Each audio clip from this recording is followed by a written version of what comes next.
it's just blinking if it's rolling, yeah? Yeah, 1:15. Here we go. We're good. 1 second. You let me know when. That's so funny. We saw the spider because I was on Twitter and it was like. Was it in the interview? I'm glad we I don't caught think that. so. Hi guys, my name is Jacquelyn and I'm the founder of the Girls Room NYC, which is an all-inclusive women-based platform, and I am known for interviewing well-known influencers and artists, and I am here with the one and only Miss Aaliyah J. We're going to talk about everything and anything, so get ready. So, hi. How are you? I'm good. I'm doing really good. I feel like I've watched you from the beginning since 6 years ago when you had an iPhone and you were teaching women how to do eyeliners and things like that. So I feel like you haven't changed, but you've grown so much and you've accumulated such a diverse community. So I want you to talk about who you are and reintroduce yourself to the people who are now getting onto your journey. Okay. Well, I am Aaliyah J, and I am a beauty influencer, a self-made entrepreneur, and what I like to do is basically empower young girls to be bosses. I like to empower them to be self-made. I like to influence them to do the right thing and know that it's okay to go through girl things, because I don't know, we live in a perfect world nowadays because of social media. For sure. And I want to be, I might look like glamour and stuff, but that's why I do makeup tutorials, to show you start to finish. And I just want to let young girls know that it's okay to go through these things. It's okay to go through heartbreak, friendship problems, doubt, self-doubt, not believing in yourself at a time, because I've been through that, and I've shared that with my audience. So I like to call myself a big sister to my fan base, who I call the army, the Aaliyah army. So I'm really the big sister. That's cute. Let's talk about how you got started and why did you start? Okay. Well, I can't tell you why I started, because honestly, it's something I've been doing since I could even remember. I've always been into makeup. I've always been into hair. I've always been into doing my own thing. Yeah. I'm very opinionated and boisterous, and my mother and father always tell me that. So I've always had a voice, and I've always wanted to be able to speak up and speak about certain topics. And I've always dreamed of I don't know, I remember I used to live in Canarsie, and I remember I used to sit in my room, and literally I would daydream of getting on a private jet and just taking 2 phone calls at once.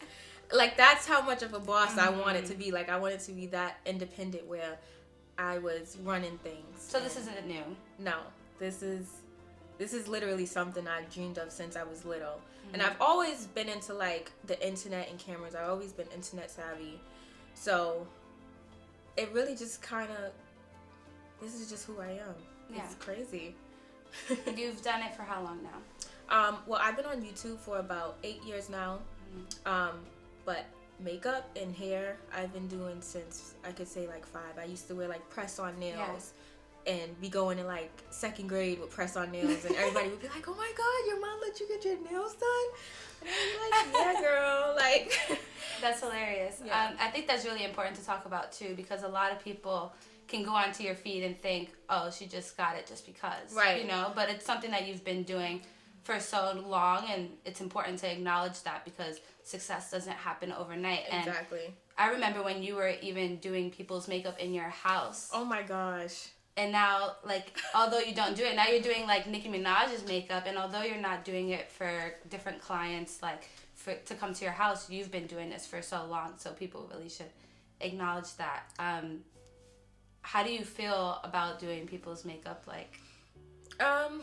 Well, doing people's makeup was always, a side job for me, because I've always wanted to be what I am today, which is, a social media influencer. I've always wanted to do that. I've always seen the potential in social media. I knew what I was doing when AIM was created. I knew how far I could take it. I don't know if well, I know my parents didn't see it. They didn't really see it because they would keep me away from the internet.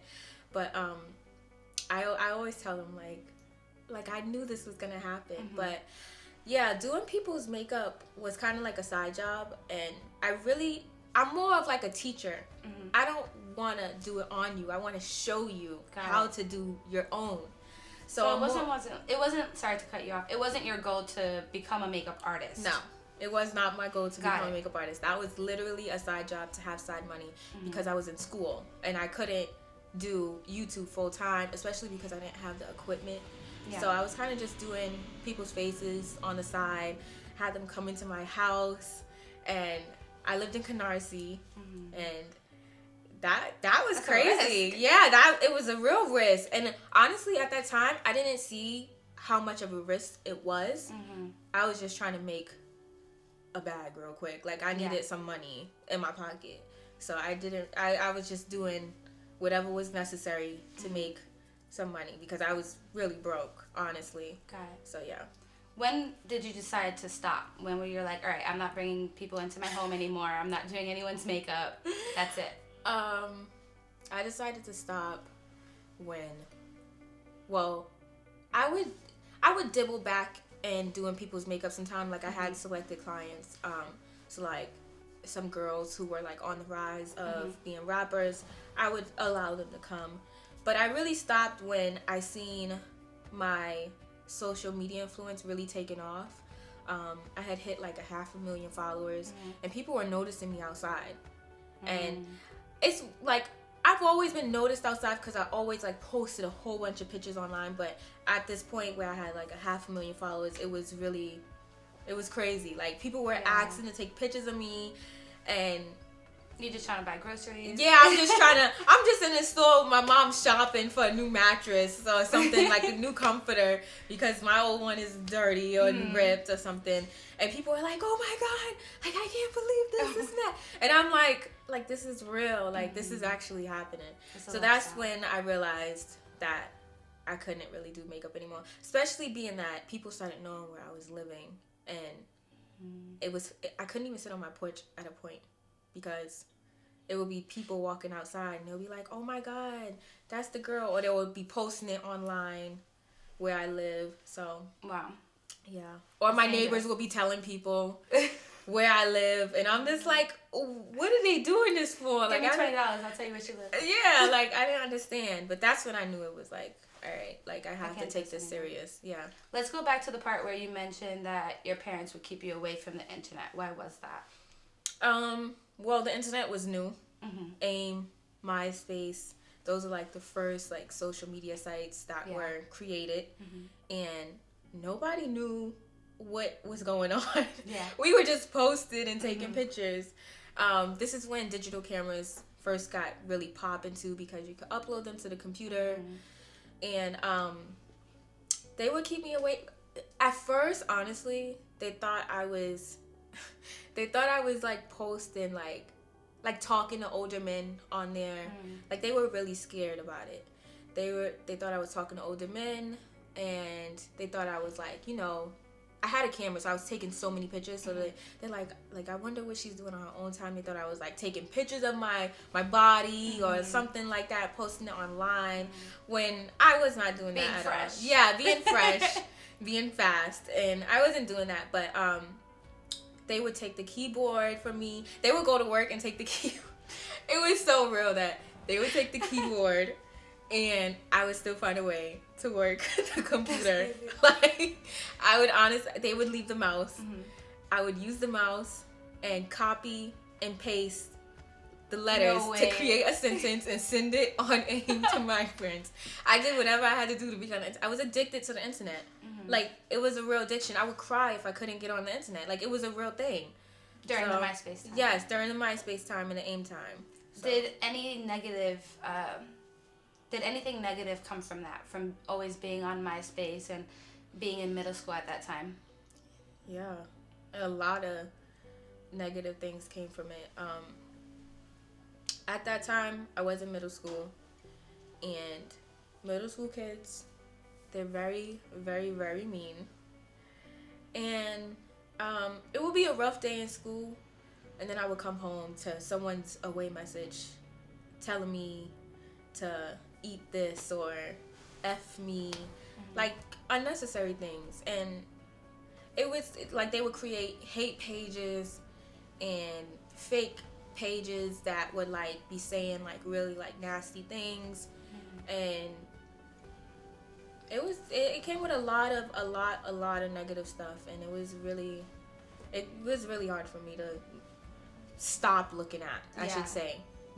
I didn't have a problem looking at it, but it was hard for me to stop looking at it because I had to see what they were saying, and it hurt my feelings, honestly. Like, it was a lot of negative things. So would you say that you were bullied in middle school? Yes, I was extremely bullied, which is something I do talk about on my channel. I have a lot of young girls that reach out to me, and they always tell me, like, you know, these girls in school are bullying me, like, I don't know what to do. And I just be reading them, and I just be thinking, like, this, I'm getting... It's okay. I just be reading them, and I just be thinking, like, this was literally me, like... But at that time, bullying wasn't, like, a huge thing that people talked about. Right. It wasn't, like, something people came forward about. So, when I was being bullied in school, I would come home angry and fight my sister. And that's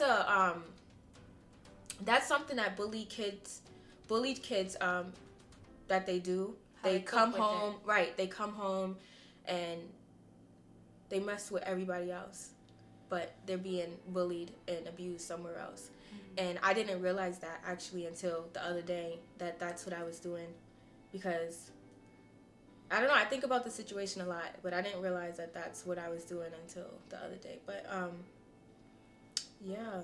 How did you get past the bullying, or how did you deal with that at such a young age? How did I deal with it? I can't even answer that question for you, because I don't know.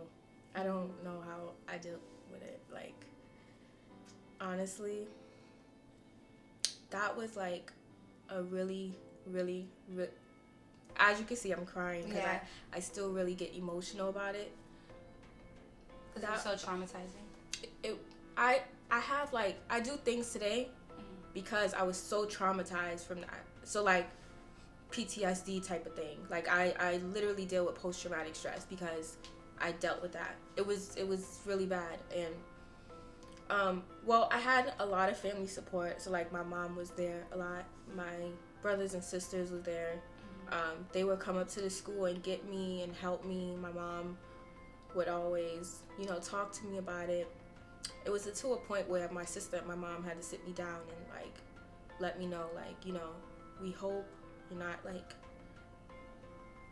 hurting from this to where you want to hurt yourself. And I could have got to that point, but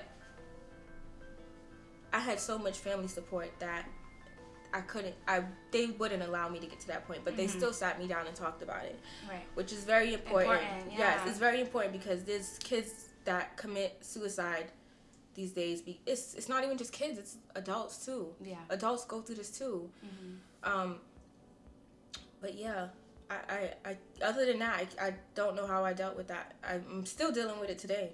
I was gonna say, like, I feel like that has prepared you for where you are now, because I'm pretty sure there are people in your comments saying nasty things or creating fake pages or rumors and stories. So how do you feel about that now?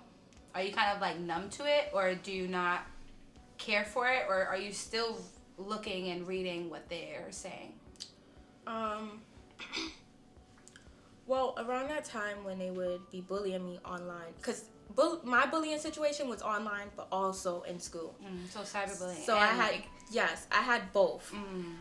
But now I just deal with online. And when I was younger, my mother would teach me not to look at it. And still to this day, I still play that moment where she told me that in my head. Like, don't look at it. Don't look at it. And that's all I hear her saying. So when I see stuff like that, I just play that back. And, like, I'm just like, don't look at it. So I want to say I'm numb to it because I don't really... It doesn't... I don't know if it bothers me, but from what I feel when I look at it, it doesn't bother me. I don't care.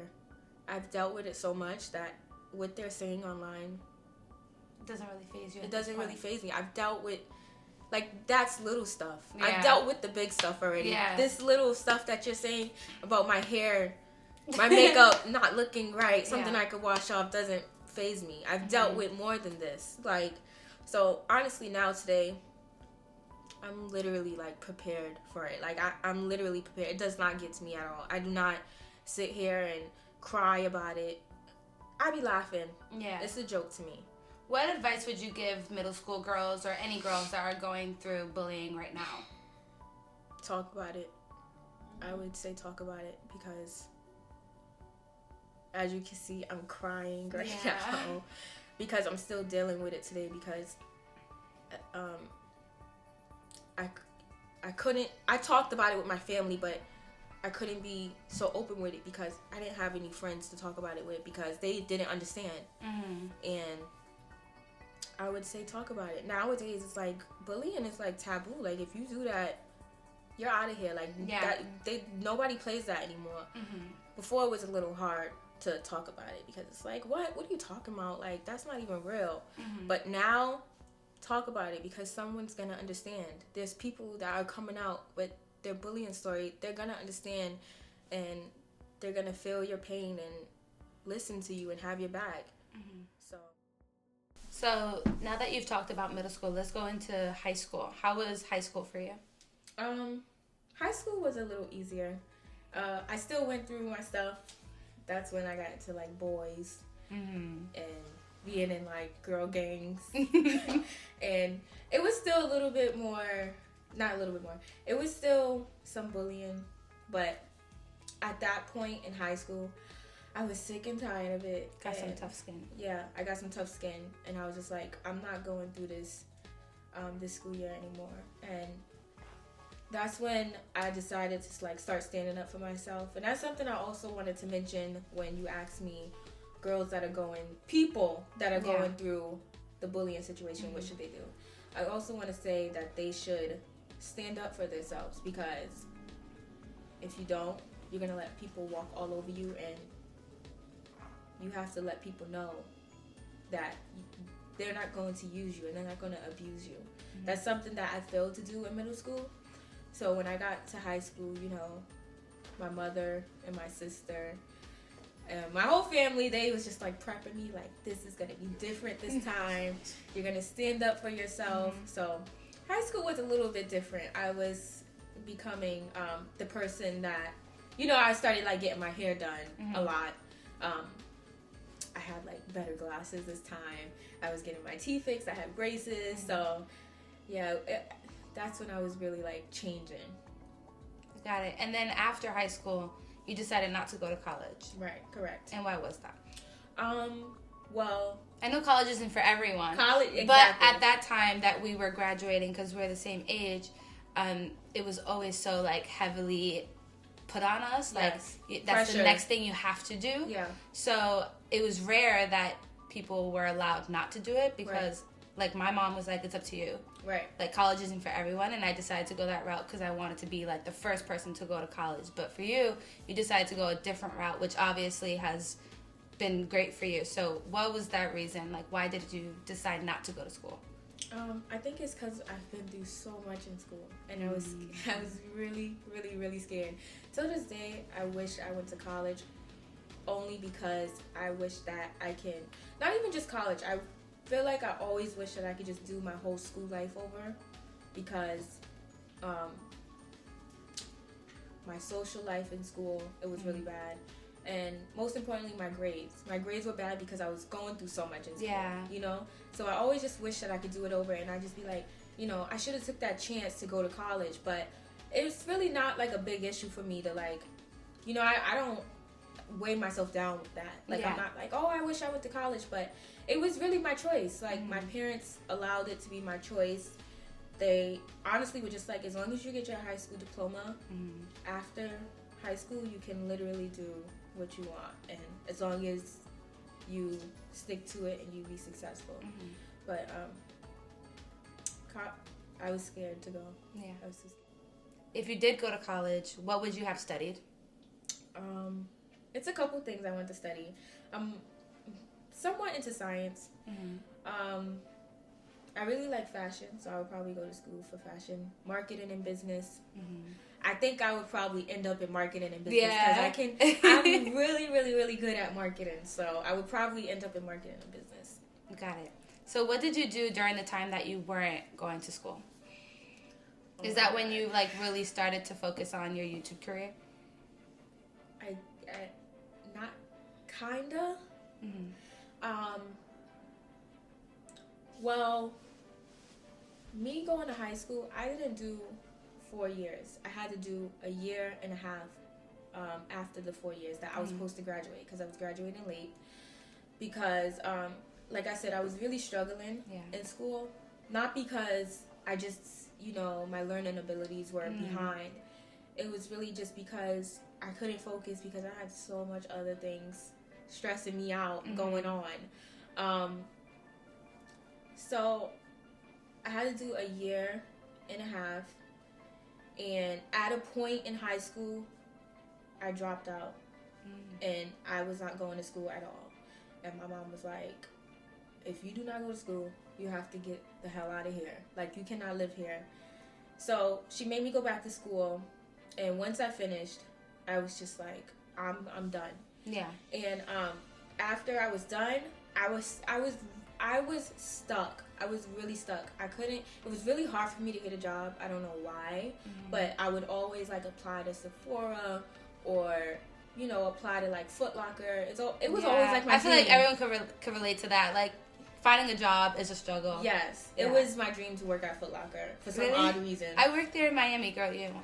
I don't know why I dreamed of working at Foot Locker, but I've always dreamed of working at Foot Locker or Sephora. And it was really, really, really hard for me to get it. And I kind of just was in the house having idle time, which is the devil's time. So I was doing a lot of things I shouldn't have been doing. That's like around the time I started like engaging in liquor and parties. And I was dating this really bad person. He was horrible, okay? Like, he was horrible. And that's also when I started trying marijuana, which I did for like a short period of time. But, I had nothing to do. I was just still. Like, I wasn't doing anything. Yeah. And I tried to come up with some ideas of what I should do. So, like, I tried to do hair. I'm not good at doing other people's hair. I can do my hair, but I'm good at teaching. Like I told you earlier, I'm good at teaching hair. Right. So I tried to do other people's hair. Didn't work out. I was still kind of doing makeup a little bit, kind of here and there, but it wasn't like a big thing for me. Then I came up with this idea that I'm going to bedazzle phone cases. Really? Yes. I was going to bedazzle phone cases. And it's crazy because all the like little rhinestones that I went and got, I still have them to this day because I never did it.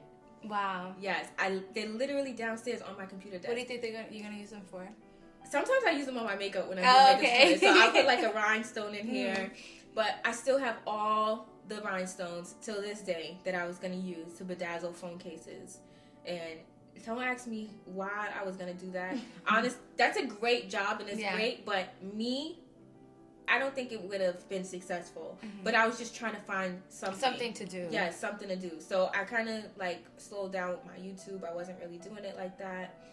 And then I started picking back up after a while. So that's kind of what I was doing after high school. I was stuck. Yeah, I was really stuck. Yeah. I feel like a lot of people who are watching this could relate to that, especially like once you graduate college and even high school, you're trying to figure out like who you are, what you want to do, and you also have the pressure of your loved ones. Like, what's next? What are you doing? Right. Like, get your butt off the couch. Like, do something. Right. So I get that. Yeah, that's really hard. A lot of people, or a lot of my friends that I know, they always come to me like, oh, like I want to pursue modeling, but my family wants me to go to school to be a doctor. Like, I'm just so pressured. And my advice to them is always just do what's in your heart, because why are you gonna do what someone else wants to do? Right. I can't understand that. So I feel like now we have more of the option or the freedom to have our own opinion. Whereas, Yeah. like, back then, it was like, you are doing this, Yes. and Yes. there's no ifs, ands, or buts about it. I agree. Depending on how you were raised, but at least, like, for me, that's what it was. I agree. So let's go into, like, your YouTube career. So you've been doing it for 8 years, you said now? Yes. What do you think makes you stand apart from all the other YouTubers? Well, one, I'm Black. Mm-hmm. Because there's not a lot of, well, now there is, because Yeah. the Black community has definitely, like, risen, and, you know, we're empowering each other. But definitely one, that I'm Black, and also, two, that I'm from New York. There's not really that many Black beauty bloggers from New York. And also, I think my age also makes me a difference. And also my content that I bring. Like, you know, I kind of bring, like, You're hilarious. yeah, like, I bring like the crazy story times, the story times that you wouldn't even expect to even come out of my mouth. Like, I'm talking about, Like, you met the side chick. yeah, one. like the side chick story, and then I bring, like, the bad bitch vibes also. So I kind of, like, mix the two, and yeah, I think that's what makes me different.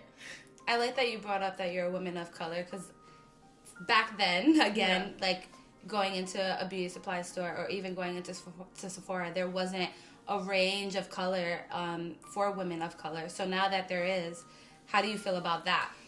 I'm super happy about that. Yeah. Yeah, I have a sister who is a darker tone than me, and there's makeup now that caters to her skin color. And I love that, because there's other people that I see online of her skin color, and they're like, oh, makeup doesn't look right on me because I'm this skin color. And I'm just like, no, like, girl, like, I have a sister that's your skin color and makeup looks amazing on her. Like, you can do the same thing. Like, so I'm so happy that there's wide ranges of foundation now, because everyone should feel beautiful if they want to put on makeup. Everyone should feel like they can do their makeup and it fits them. Was it hard for you back then when you were trying to find, like, makeup that matched your skin tone, or even for clients that you were doing makeup for? Was it hard for me? I wouldn't say it was hard, but it definitely wasn't as easy as it was today. But it wasn't hard for me because I would always, like, mix stuff. And just being a makeup artist, that's just something you do. You make it work. But it wasn't, like, hard for me. But I definitely get the frustration that us Black women have against it. I just didn't allow it to get me frustrated, you know? Yeah, I get So, yeah. that. That makes sense. Let's talk about you doing Nicki Minaj's makeup. Yeah. So you went from recording on your iPhone, not owning a camera, teaching people how to do eyeliner, to now doing celebrities' makeup. So, and I know you're, like, a #1 fan. Yes, everyone knows I'm, like, Barb #1. Yes. I love Nicki Minaj so much, and she knows it too. Like, she literally knows I it. could relate to that, yeah. Yeah, she knows. But doing her makeup was amazing. She is such a hard working woman, and she always stands up for women who work hard, and, you know, women who do their things on their own without help. And I understand that, but I really 100% understood it when I worked beside her, because she works really hard. The Barbie Dream video, which I did the makeup on, we stayed up for a really long time shooting that video, because she wanted to go full in. Like, she wanted to go all the way in with the video. She did not want to stop. She wanted to make sure she had everything and more that she probably wouldn't even use. You get what I'm saying? Like, she goes in. And I respect that about her. She is a hardworking woman.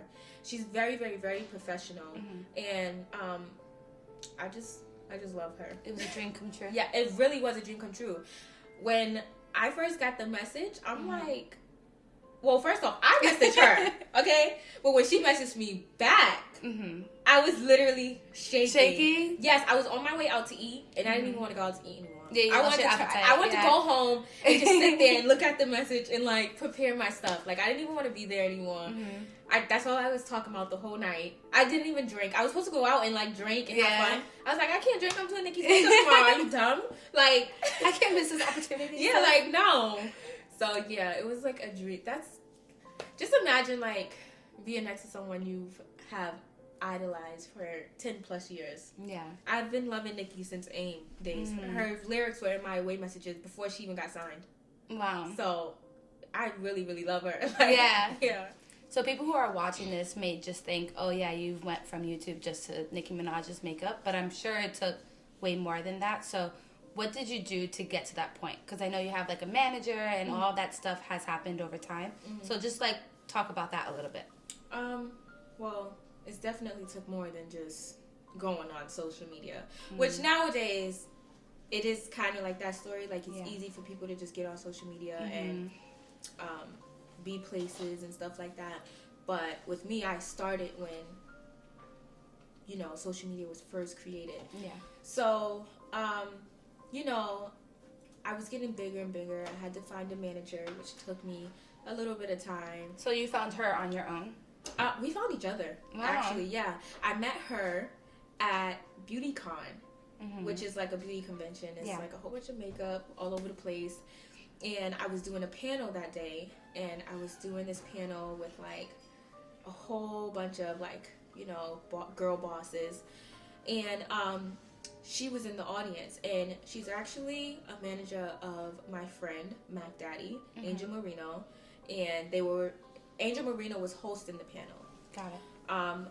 So I met her that day, and I also met her at the after party, and I was just telling them like my plans, my future plans, and she was just like, "Oh my God, like I love that, this and that. Give me your number." So we kind of like just came to each other in the party, and we just started talking. So I texted her the next day, and I was just like, you know, I see what you do for Angel. Angel's very, very, very popular, and he is doing his thing, and I was just like, you know, like that's what I want to do, and I need your help. Like this is what I want to do. And my mom is always on board with everything that I do, so I was trying to get her on board. I'm like, Mom, like I found this manager, and she's probably side-eyeing it first. She sides-eye everything. Like she has to side-eye everything to see how she feels, which she's a mom, so moms do that. Of course. So she was just kind of like, I don't know, like, I don't know. But I like literally like dragged her to the meeting. I scheduled a meeting with my manager, Jen. I dragged her there, and they like clicked like this. That's awesome. They love each other. And we literally just came into each other's hands. And so I found her, and she's helped me a lot. I was already like, you know, kind of, I had the following, but she was helping me like get the deals and, you know, take it to the next level. And so I found her, and I think that was about a year or two. I've been with her for like 2 years now. And a year and some change after, she had told me that Mac hit her up, and Mac had invited me to come meet Nicki Minaj because she had a collection coming out. And I think I passed out because I don't even remember what I was doing. Like I was going crazy. So she's helped me get there to meet Nicki Minaj. That's awesome. And that's how I first met her. And she followed me on Instagram, and I was going crazy. I can imagine. Yeah, I was literally going crazy. And when I met her at the Mac event, she had followed me probably about like 7 months after. So I was just going crazy. And then after that, she would just like my pictures, and she would just like, we would DM each other a couple times, and I would just tell her how much I love her and stuff like that. And then once she needed a makeup artist, I just was like, you know what? We spoke before. I'm going to reach out. Like, so yeah, that's how I got there. Like it took some social skills. I had to like really like get there, you know? Got it.